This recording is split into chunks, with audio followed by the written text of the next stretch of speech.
t'amène à avoir fait un exercice d'RR2? Les RR2, c'est probablement les seules causes qu'on a vraiment une trace physique de la présence d'un ovni, contrairement aux autres cas où souvent c'est plus le témoin qui est le seul élément de preuve. Mais en ayant des traces, ça en fait les cas probablement les plus importants. Parce que là, on a vraiment du matériel à analyser, à étudier, et c'est vraiment une preuve concrète qu'un ovni est passé ici. Aujourd'hui, on a simulé des traces de supposés d'ovnis qui étaient atterris, qui avaient été vus par des campeurs hier. C'est inspiré de cas réels. Pourquoi on a fait tout ça aujourd'hui? Bien, je pense que c'est pour, en tant qu'enquêteur, il faut qu'on se mette dans le bain, première des choses. Quand un cas comme ça arrive, on est beaucoup rencontre les témoins, on ne sait pas quoi faire. Donc là, on a toutes les procédures. Puis le fait aussi qu'on sait comment prendre en charge une cueillette d'informations, une cueillette d'un artefact, savoir comment le disposer, comment l'entreposer.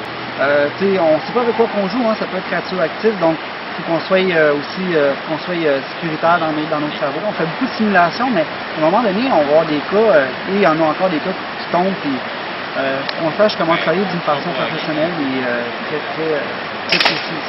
Je pense que ça donne l'occasion de voir que l'ufologie peut être abordée d'une façon scientifique, c'est vraiment concret, tout ça. C'est le fait de rencontrer d'autres gens aussi, de voir qu'il y a des gens de tous les âges qui s'intéressent à ça. Il y a vraiment des ressources insoupçonnées parmi les gens, aussi des compétences qu'on amène tous en groupe. On a ramassé des échantillons dans des petits pots. On en avait de toutes les sortes aussi. Ce qui est chaque échantillon par soit une lettre de A à Z ou un numéro de 1 à 30 par exemple. Et puis ça nous permet là, de garder la trace de chacun, de les compiler, de les identifier.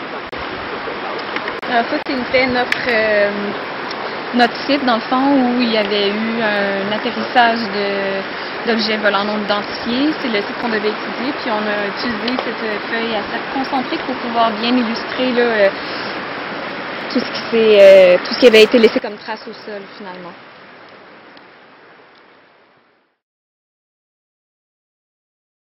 Oui, on avait aussi des pièces métalliques. On n'a pas tout ici, on avait une espèce de forme ovoïde, de la poudre inconnue.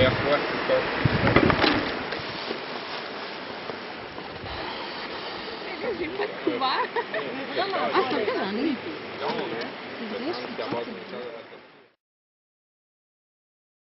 C'est plaisant de rencontrer les gens, de faire un lien. Ça nous montre qu'on n'est pas tout seul à s'intéresser à ça, parce que des fois, on est chacun de notre côté et on se demande, mais là, c'est intéressant de voir ça. C'est tous des gens compétents, intelligents et sympathiques. Monsieur Mathieu Leclerc, universitaire à la maîtrise de l'Université de Montréal. Qu'est-ce qui vous a amené ici aujourd'hui? Le beau temps, la bonne humeur. Ça, c'est sûr. Et le désir d'apprendre concrètement des choses sérieuses. Là, qu'est-ce que tu tiens dans les mains? Des piquets pour désigner les points cardinaux. Donc, est. Des drapeaux. Les drapeaux servaient à quoi? Signaler les pièces de construction. Puis, les banderoles pour les frontières. Là. Le périmètre de sécurité? Oui, le périmètre de sécurité. Fait que, en gros, c'est pas une activité qui se passe communément. Qu'est-ce qui t'a amené à venir ici? Puis qu'est-ce que tu penses de l'ufologie? Ben, en fait, j'ai encore beaucoup de questions sur l'ufologie. Puis justement, je trouvais que faire un exercice comme celui-là, je vais pouvoir approfondir mes connaissances. C'est différent un peu de l'ufologie auquel toi tu t'intéresses puis que tu as fait des recherches. Oui, complètement. Toi, tu es plus au niveau des contactés, des témoignages, ouais. Moins les traces physiques. Ouais. Comment as-tu apprécié le contraste avec ce qu'on a vécu aujourd'hui? En fait, c'est très formateur. Puis en même temps, tu sais, c'est pour la collecte de données, c'est super important. N'importe quelle forme de données qui peut collecter, c'est ça qui est le plus important. Donc, une façon sécuritaire d'ôter les gants, c'est bien sûr de fermer le poing, de venir rabattre pour garder les toxines ou les substances à l'intérieur. Même chose ici, on ferme le poing, on emprisonne et on jette sécuritairement dans un sac fermé hermétiquement. Nous autres, on veut que toute l'eau la dissout. Okay. On veut que ça devienne une espèce de pâte uniforme. Okay. Puis là, le problème, c'est les bulles d'air. va falloir éviter. Fait qu'un gros malaxeur, ça n'aurait pas été fait. Non. Pour enlever l'air, les bulles d'air, c'est ça, sont spotées comme ça. OK. Sur le fond.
Et maintenant, Stéphanie,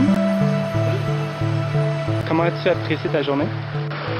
Super plaisant. Une belle équipe très dynamique, un coach Au revoir. merveilleux, hors pair, oui. Et l'équipe, on a ri, on a eu du fun, c'était merveilleux. Le professionnalisme, comme on en voit rarement. J'ai été sévère, c'est ça que tu veux dire? Hein? J'ai été très sévère. Non, comme il faut, juste assez, pas trop. Et puis, qu'est-ce qui fait que toi, tu es venu ici aujourd'hui? C'est un exercice d'RR2 en ufologie. Qu'est-ce que tu penses de tout ça? Que j'ai hâte de voir le jour que ça va arriver pour moi, et de pouvoir être là sur l'action. T'as hâte que l'OVNI atterrisse puis qu'il nous appelle puis qu'on y aille? Ouais. OK, je pense qu'on va être bien préparés. Oui. La journée a été très intéressante, remplie de plein d'éléments à apprendre aussi à connaître nos collègues avec qui on travaille. Et puis, savoir la méthodologie. On est tous des gens qui viennent de différents milieux avec différentes capacités qu'on utilise ici pour le GAFA. En quelques mots, c'est quoi les OVNIs? Des gens un peu plus comme nous qui viennent de l'extérieur, qui viennent nous visiter. Qu'est-ce qu'ils veulent, qu'est-ce qu'ils font, on ne le sait pas. On travaille justement pour ça, pour savoir qu'est-ce qu'ils viennent faire ici, qu'est-ce qu'ils viennent nous apporter. J'espère qu'avec le travail qu'on fait, on va être capable d'apporter des réponses. Mais le but en premier, c'est d'être capable de déterminer, trancher lequel des deux si c'est un vrai ou pas. On a fait une simulation, puis je trouve ça très bien, ça sert d'expérience. Puis s'il y a des vrais cas qui viennent, ben, on va savoir un petit peu plus à quoi s'enligner. Tu t'intéresses aux OVNIs depuis quand? Oh, depuis que je suis jeune, j'ai vécu des affaires, puis à l'âge de 7 ans, j'ai perdu 6 heures de ma vie, puis je ne sais jamais ce qui s'est passé. J'ai peut-être aller me faire hypnotiser pour ça un moment donné. J'ai vu des choses l'été passé aussi, donc moi, d'après moi, c'est des OVNIs, parce que c'est des objets volants non identifiés. Fait que je sais pas c'est quoi, j'ai aucune explication, puis là, ça m'intéresse encore plus. Il y a tellement de choses que j'ai vécues que j'ai pas le choix de m'intéresser. C'est vrai que ça me pousse vers ça. Là, on a simulé des traces d'OVNIs. Oui. C'est quoi les OVNIs? Puis à quoi ça sert l'ufologie? Ben, je pense que l'ufologie est la science de demain. Je pense que l'ufologie, c'est une façon de prendre les données qu'on a sur ces phénomènes-là qui, malheureusement, sont très, très, très compliqués à comptabiliser. Les gens vivent des choses, bon, un peu paranormales, si on peut dire ça comme ça. Il n'y a pas de preuves nécessairement tangibles. Hein? C'est pas comme un corps qu'on va trouver par terre ou quelque chose qui serait arrivé, ce qu'on peut évaluer un accident ou quoi que ce soit. Souvent, ces restes sont volatiles, c'est des témoins qui sont encore sur le choc de ce qu'ils ont vécu. Mais il y a une chose qui est sûre, c'est que c'est une réalité. Il faut s'en intéresser davantage. Il faut faire tomber les peurs au niveau scientifique. Je pense que tout réside là. La prise de d'information va aider à offrir des dossiers, j'appelle ça béton, d'une façon très analysable et compréhensible.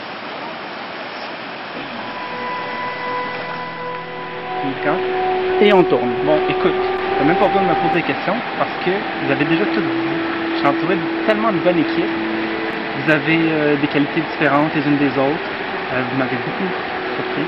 Même qui dirigeons l'opération, on apprend beaucoup. Là, on aperçoit qu'il y a plusieurs choses à changer au protocole. On s'aperçoit qu'il y a des étapes qui auraient dû venir avant. C'était la première fois que je participais à un exercice comme ça où il y avait deux équipes. Alors oui, j'ai servi de direction à ces deux équipes-là. allant voir de l'un à l'autre comment ça procédait, en comparant vos travaux, comment vous procédez. À ce niveau-là, c'était enrichissant pour moi aussi.